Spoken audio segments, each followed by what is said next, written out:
En medio de una naturaleza exótica, lejos del bullicio citadino, surgen de manera silenciosa unos artistas que le dan lustre a la sociedad de la provincia de Ocaña.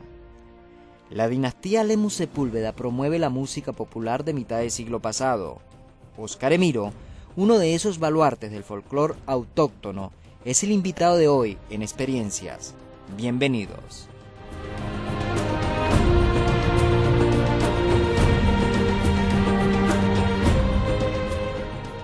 Nació en el corregimiento de Otaré, comprensión rural del municipio de Ocaña, y durante su existencia ha cultivado muchos valores éticos y morales. Nosotros somos de raigambre otarense. Mi padre era nacido en González, Tiberio Lemos Lemos.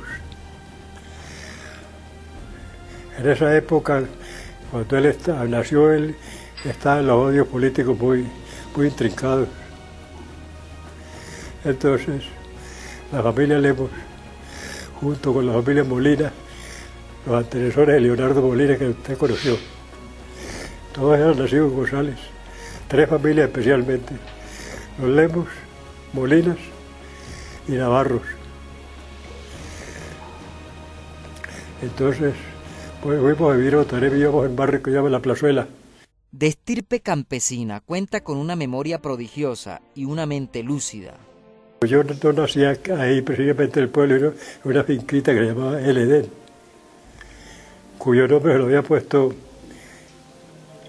Emiro Molina. Era primo hermano de Leonardo Molina. Muy sabio el hombre, culto bastante. Recuerda como si fuera ayer la historia de un ilustre hijo de ese centro poblado. Emiro Molina era hijo de don Praxe de Molina. Resulta que él lo mandó a estudiar a Barranquilla, pero por cuestiones de negocio y tal, el hombre fracasó y no le pudo seguir mandando los recursos indispensables. Yo no sé en qué forma llegó él a Nueva York a estudiar allá, tal vez algún amigo, con discípulos seguramente. Entonces, él estudiaba allá y tenía un condiscípulo muy querido, y el padre los acogió en la casa de él allá en los Estados Unidos. Tanto le simpatizó a Emiro Molina, que le reconoció seguramente la inteligencia que le costó los estudios para ir a estudiar en Europa. Hasta que él fue y estudió en la Universidad de Hamburgo, de Alemania. Allá hizo la odontología. El hombre pues hablaba inglés y sumamente letrado. Tuvo un colegio de comercio en el banco. Después, a los años, tuvo un colegio en Barranquilla también por mucho tiempo. Allá estudió un personaje que usted todavía lo conoce, que se llama Edgardo Molina. El de la guitarra, ¿y lo conoce? Está en Venezuela actualmente. La vieja casona donde nació quedó reducida a cenizas. Y él no se llamaba El Edén en esa época, era una finca muy bonita de recreo. Y entonces le pareció tan interesante y la puso El Edén, en letras de molde. Ahí permanecieron hasta que la casa se quemó, porque era de paja, el techo de paja y corredores en redondo de teja. Un día de esos, un vecino hizo una rosa cerquita de la casa y con un verano tremendo le alumbró candela y le cayó una chispa a la casa y se quemó. Se acabó El Edén, que ahora no conoce ni al puesto. Yo te lo identifico claro porque yo nací allá y tuve como casi hasta los 4 años allá. En ese escenario transcurrió su niñez en comunión con la naturaleza. Pues esas cosas que deambulando por ahí alrededor de la casa, cogiendo guayabitas agrias, pomas rosas, una finca muy atractiva era esa. Tan bonita, significativa era que había unos pomarrosos, entre ellos había uno que tenía unos gajos como balancines hacia los lados, enorme el árbol. La banda de Río mientras estuve allá, yo no tenía ni 4 años, pero mi memoria es muy feliz para las cosas antepasadas. Se subieron todos al árbol a tocar toda la banda, ¿no le parece? Qué capacidad de árboles. Los bajos eran la belleza de balancines. Ahí, recuerdo de eso. Y por cierto, de esa misma fecha conocí a un señor que tocaba trompeta, que se llamaba Emigdio Durán. Después lo conocí, totalé como a los 20 o 30 años, por lo menos, pasó por ahí, y vieron este Emilio Durán que tocaba trompeta en Río de Oro. Y usted observó la banda de Río de Oro montada en ese Pomarroso y quería ser músico. ¿Cómo? ¿Ahí fue donde nació la idea? No se me ocurría. Yo tenía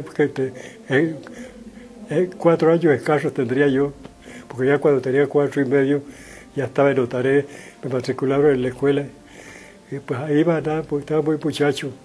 Cuando uno, las primeras nociones son puro jugueterío y pues, recreos y cosas así, y entonces yo lo pasaba en eso.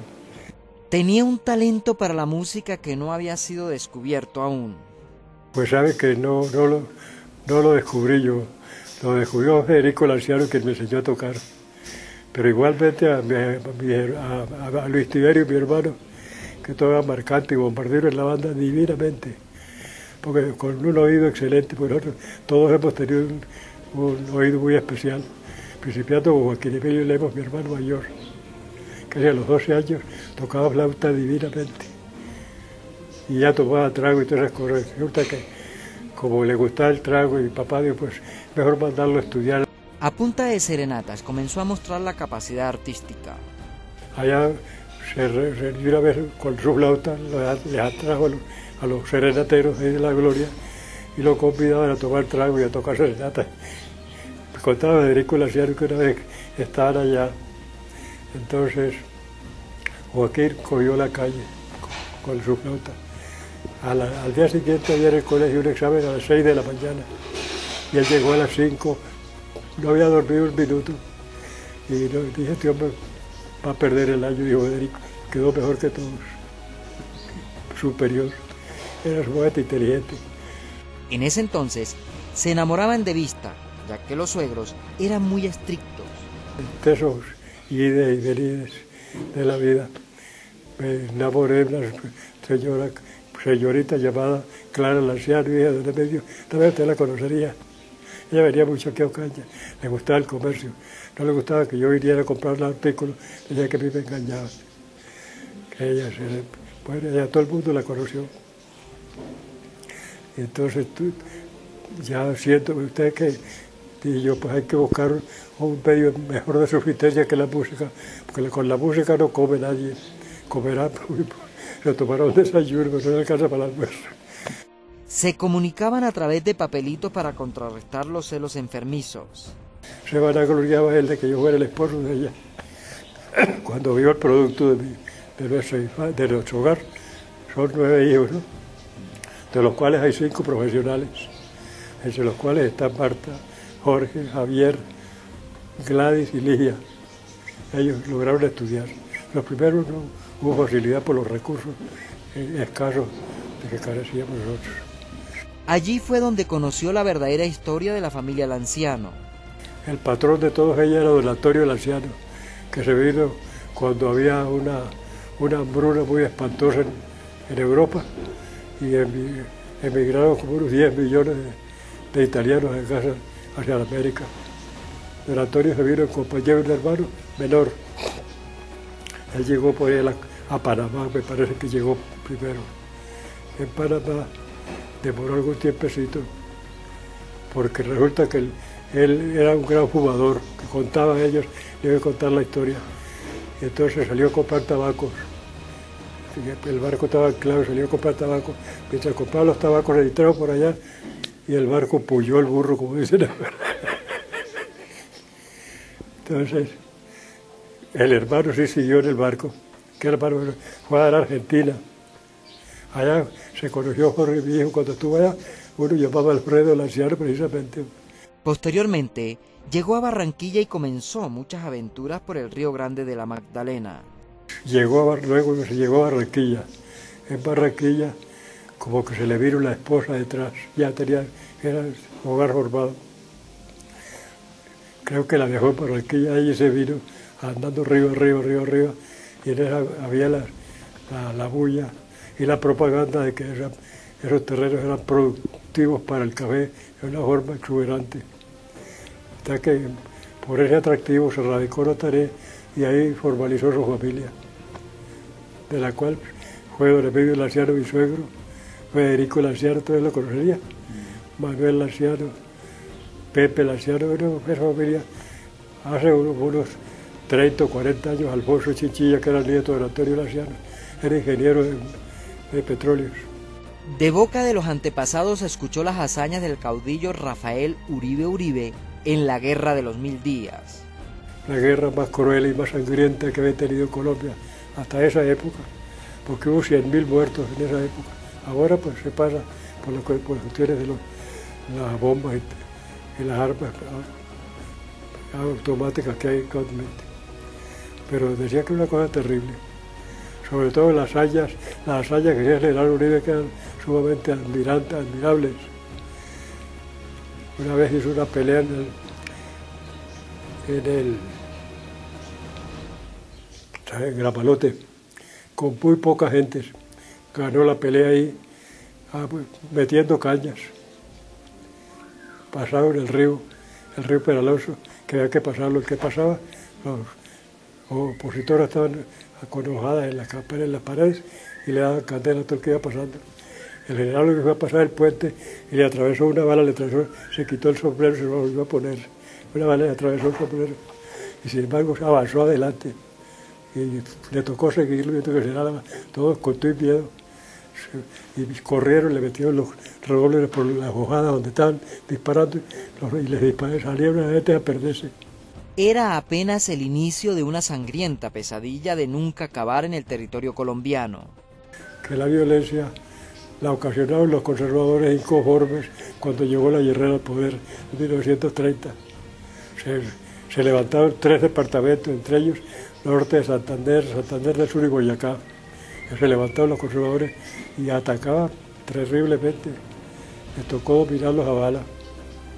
Por cierto, fue tan dura y tenaz y encarnizada la lucha, que decía, una vez los conservadores pusieron un telegrama al gobernador Luis Augusto Cuervo, donde le decía: ave Cuervo, los moriturus te saludan. En carne propia, sufrió la época de la violencia de mitad de siglo pasado. Con la muerte de Gaitán se agravó más la situación. Y nos tocó sortear, nosotros Otareros lo desocupamos por completo. ¿Qué Otaré, corazón rojo de la provincia? Ahí, ¿todos eran liberales ahí? Ahí no había un solo conservador, que ahí está todavía. Así de alto, está viejito ya también. Candelario Santana es el único. Pero a ese no le gusta la política ni nada. Allí se convirtió en un desplazado más de la violencia en Colombia. Pues tocó correr todos. No es que al que viera lo cogiera a plomo. Se fueron por González, una tarde de policía y pica que lo acompañaban. Al llegar allá, yo había mandado a la familia para acá, para Ocaña, para protegerlos. Y yo me quedé solo allá en la casa. Cuando era 16 de noviembre, que 29 de noviembre, 1949, cuando vimos unos disparos en la entrada de González, y ese equipo iba a correr hacia la quebrada de Quebrada del Carmen, de Lace, que es la quebrada Ciballita, y fuimos a dar al cerro y se oía la explotación de plomo, pero no se salvó el caso de que no hubiera muchos asesinatos, que todo el mundo había cogido el monte ya. Mataron 2 que encontraron. Hubo una persona muy sanguinaria que atacaba a diestra y siniestra. Una cuadrilla que le llamaban la cuadrilla el Bocho Ropero. Le faltaba le había pasado una mano. Y así el hombre disparaba con la gran habilidad. Se hacía sentir donde estaba él. Pero ya estaba en Otaré también. Pero ya el día que llegó la policía ya no estaba, ya él se había ido. Ellos eran de por allá, de donde ahora es San Alberto, por ahí toda la región de por allá eran ellos. Después de la tempestad vino la calma, época cuando fue nombrado maestro de escuela. Joaquín Emilio León, mi hermano, era muy andariego, pero él era el músico, mientras él estaba presente, la banda funcionaba divinamente. Y todos nosotros, Rafael Molina y yo, dijimos, hombre, sería muy bueno que a Joaquín Emilio se le nombrara maestro de escuela aquí con el fin de que permaneciera y mantenía la banda completamente organizada. Pues sí, entonces procedimos a levantar el memorial, salimos por el pueblo recogiendo las firmas y les mandamos el memorial a Cúcuta. No, entonces, cuando el memorial llegó, don Carlos Chichilla, que me conocía muy bien a mí, porque había sido mi maestro, estaba allá en la gobernación y sobre todo en la dirección de instrucción pública, de la cual en esa época el director de instrucción pública era Milciades Mogollón. Entonces, don Carlos le dijo, el doctor Mogollón le preguntó, don Carlos, ¿a qué viene esto de su pueblo? Ya? ¿Qué opina de eso? Digo, me parece muy bueno, pero no me parece que sea Joaquín el maestro. No, es mejor que nos vemos a Óscar. Entonces que me mandaron el nombramiento, me llegó allá el nombramiento, yo lo cogí y se lo mostré a Juan. ¿Qué te parece, Juaco, esto? Mira, digo, pues te nombramos a ti. La verdad que nosotros hicimos, y yo esa con la corona, una pedrada indirecta, ¿no? Era una bonita experiencia orientar a los niños campesinos de la región. Como unos 3 años y pico. Pero a propósito de mi nombramiento, yo llamé a don Carlos a Cúcuta, porque en esa época el teléfono como que era muy eficiente. Pero está ocurriendo esto, don Carlos, pero yo no estoy capacitado para desarrollar un plan que valga la pena aquí en la escuela. Digo, no, Óscar, si eres que yo te conozco. Es que a veces al maestro le toca estudiar más que los alumnos. Bueno, con eso el hombre me entusiasmó, yo empecé a leer los libros, pues ya me ha gustado mucho la lectura toda la vida. Diferencias con el sistema de gobierno lo llevó a retirarse del magisterio. Cuando me presentó el 9 de abril fue eso, la muerte de Gaitán. Ya uno perdió la voluntad de servirle a un gobierno opositor que nos estaba persiguiendo por todas partes. Yo ni siquiera renuncié, me retiré sin decir nada, porque era tanta la decepción que le ocasionaba a uno esa tragedia. Incursionó entonces en el mundo de las telecomunicaciones. En la oficina telegráfica de oficial de recibo, tuve como unos 3 meses, cuando ocurrió el golpe de Pasto, que me parapresaba el doctor López.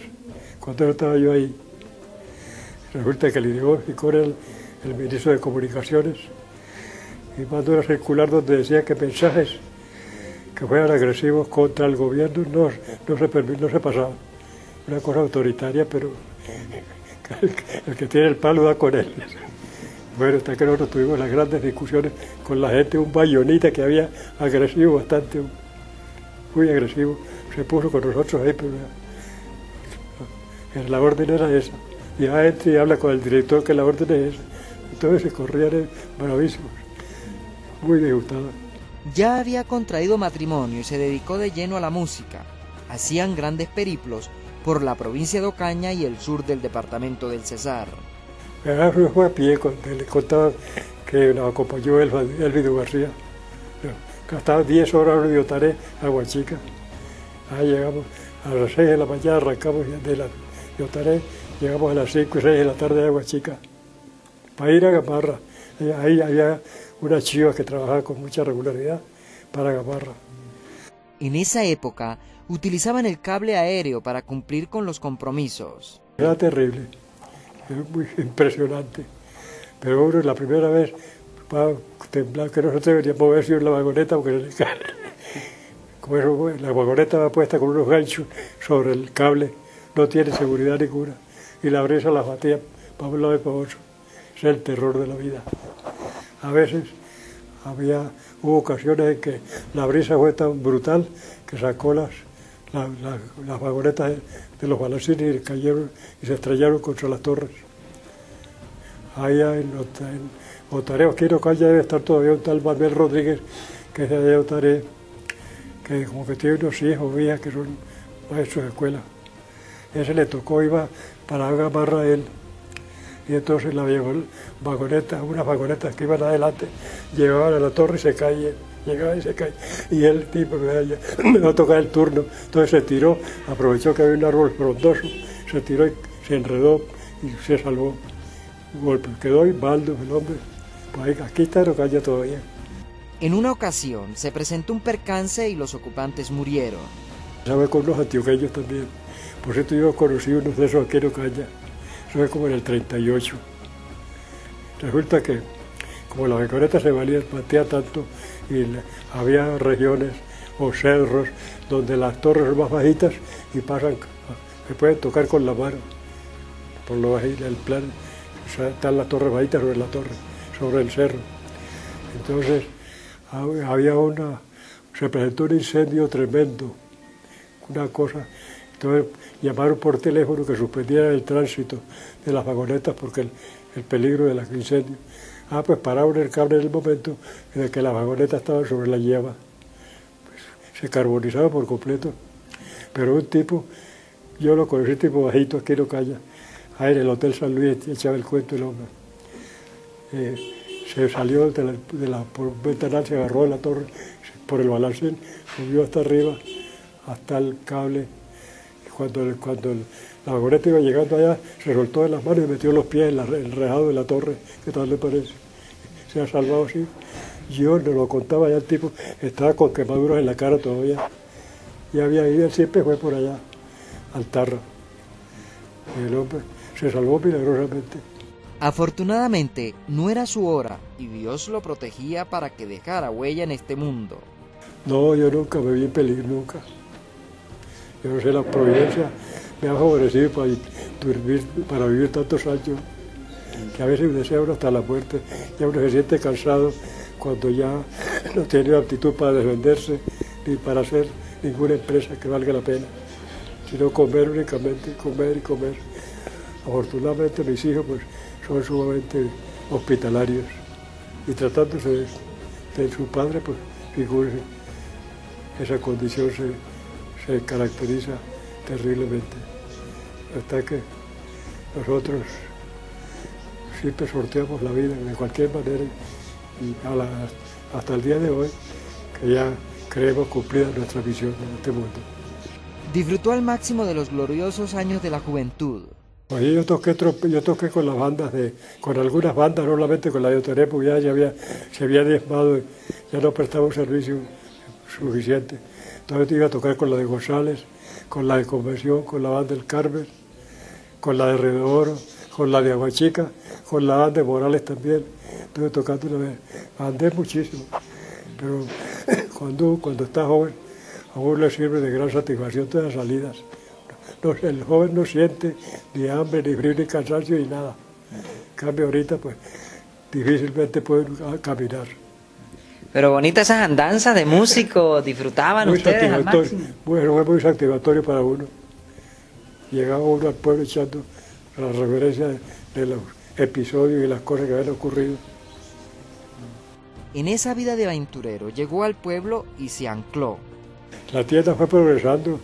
Sabe que la tienda tenía buen desarrollo comercial ya. Hubo un año que compré 150 bultos de café pergamino, crudo, para Dios secarlo. Yo lo compramos de primer sol, en esa época 15.000 pesos la carga, para venderlo a la federación a 18,5. Y se resulta que una carga de café pergamino la coge usted, la seca y le merma 3 arrobas y media, hasta que no queda sino en 6,5 la carga de 10 arrobas. Pero yo en el café no hacía ningún negocio, pero sí en la venta que me hacía el cliente. El que le compraba 3, 4, 5 cargas de café a bultos, me dejaba por lo menos con la tercera parte del valor ahí en la tienda. O sea que la utilidad estaba ahí por ese lado. En la tienda se convirtió en el profesor que orientó a muchos campesinos. Mucha gente que se acuerda todavía de eso, se ríen, porque hay muy pocos, ya que la gente, yo no sé, la vida de la gente ahora es mucho más corta. Hay algunos que se acuerdan de eso, que yo les decía, Oscar, véndame esto. No, señor, don Oscar, véndame esto. Y así por el estilo, me tocaba corregirlo siempre. Y le fue enseñando a todos los campesinos muchos modales. Pues figúrese, como fue maestro de escuela y además me formé en un lugar muy digno también. Entonces uno saca la educación del hogar, que es la que prevalece sobre todos los días de la vida. El Consejo de Ocaña brindó una condecoración por la trayectoria en esa población. Recuerdo a todas las actitudes que he tenido en mi vida, que no son muy significantes. Como le digo, la importancia de mi longevidad consiste en eso, precisamente, nada más. Pero no, en méritos muy escasos, sumamente escasos. Cuenta con 96 años y los que faltan porque está lleno de vitalidad. Yo le dije, pues eso es obra de la providencia porque no tengo ninguna fórmula especial para eso. ¿Y los años que faltan? ¿Cómo va a celebrar los 100 años? No, a los 100 no llego. Entre las composiciones musicales se destacan los caserones y el picacho, melodías que sonaron en muchas parrandas. Las fiestas del Carmen eran tan populosas y tan llamativas que asistía muchísima gente de Ocaña, de todos los pueblos. Entonces, la banda se entusiasmó y dijeron, está la fiesta bastante buena porque ha pasado mucha gente de Ocaña, de Río de Oro, de todos los pueblos ha pasado por aquí. Debe estar el Carmen como una caja de fósforo. Bueno, entonces se fue la banda para tocar y en esa época estaba en boga la fiebre amarilla, que era una peste terrible que daba vómitos, nadie igual, que le daba eso, moría al par de horas. Hasta que fueron a tocar allá con tan mala suerte que le dio la fiebre amarilla a 5 de los músicos y murieron. Allá quedaron en el Carmen. Se acabó la banda. Eso me contaba mi abuela. Hasta me contaba que el director de la banda se llamaba Tomás Aquino Donado, era clarinetista. Ese es el director de la banda. Orgulloso de sus hijos que se convirtieron en profesionales. Pues Jorge, se puede decir que él, no diremos que el mejor de todos, porque uno como padre los ve todos iguales, pero de grandes méritos, sí, Jorge. Él, sus estudios los hizo con una facilidad terrible, una cosa tremenda. Los exámenes siempre sacaba 4,5, 5, 4,5, 5, 5. Él no sacó un 3 nunca. Es muy inteligente, desde la escuela primaria. Me decía que en la universidad también, ¿no? Es que hubo un examen muy importante en la universidad, unos cuestionarios difíciles, todos hicieron su cuestionario y los firmaron. Cuando ya terminó el examen, llegó, se presentó, ¿quién es aquí? Jorge Emilio Lemos. Se miraron todas las caras. Ay, después soy yo, se paró, y pues sepa que tiene matrícula de honor, y puede estudiar en cualquier universidad que no paga matrícula y tal, todas las prerrogativas indispensables. Así era él. Pues se presentaba con más de 5,000 y sacó el primer puesto, que no le parece. Un episodio bastante difícil fue el secuestro de su hijo Jorge Lemus, uno de los mejores cardiólogos del país. Pues era lo peor de todo, que padeciendo un dolor de los secuestros de los vecinos, ¿no? Familiares y amigos y de todo el mundo. Entonces nos presenta el secuestro, mi hijo Jorge, que lo secuestran también, ¿no? Eso es una cosa muy dura para la familia. Afortunadamente, pues, tenía muchos amigos que fueron muy solidarios y le brindaron su apoyo. Ahí le facilitaron los medios, le prestaban el dinero y lo ayudaban a salir adelante. Duró 17 días secuestrado y estaba enfrente de Otaré. Dice que él oía las manifestaciones que hacían, las oía él. ¿Cómo fue esa pesadilla esos 17 días? No, eso es muy duro. Sobre todo las mujeres que tienen como más sensibilidad que uno, diremos. Y señoras iban muriendo de eso. Era llorando a toda hora, una preocupación tremenda. Hasta ahí indisposición terrible a que le penetra a uno en los sentimientos y en el alma. Otro momento triste fue la muerte de su esposa y su hija. Para acabar de completarlo, eso es terrible, la muerte de Clara también. Porque ella era el todo en la casa, como le digo, no permitía que yo viniera a comprar cosas aquí acá, porque me engañaban, decía ella. Bueno, entonces, a los 8 meses de muerta ella, se murió Oliva, que era la que estaba reemplazándola en la casa, la hija mayor. No, son golpes que le va aceptando a uno el destino, pero hay que soportarlo, porque estamos predispuestos para todo. Cuando la providencia se impone, nadie la ataja. Hoy día se convierte en un verdadero roble y solo los árboles mueren de pie. Sí, esa ansia sí tengo. Yo creo que los familiares deben conocer esa manifestación, yo las he tenido también. Porque a pesar de que yo sé que somos de polvo y en polvo nos convertiremos, así lo dijo Dios, pero las religiones van desmaneando mucho las cosas. Y uno que tiene su convicción propia, pues a veces la acepta de mala gana. Es muy realista y no considera necesario escuchar su música durante las honras fúnebres. Bueno, yo, que después que uno murió, no hay ni rosario que valga, ni música, ni nada, ya nada. Y ahora que uno desaparece por completo. Esa convicción tengo yo. No siente temor alguno para despegarse de este mundo. Él sí lo siente uno, pero porque está vivo. Tiene derecho a penetrar por donde le provoque. Sí, es una ansiedad muy fugaz, mientras vive. La vida es un ratico. Es un rato, sí. Es la vida. Pero yo he vivido tantos años y me parece que me falta mucho. Me parece a mí, no es que lo desee, sino que me parece. Óscar Emiro Lemus Sepúlveda goza del aprecio de los habitantes de Otaré. Es considerado como un patriarca y claman larga vida para el maestro de la música popular.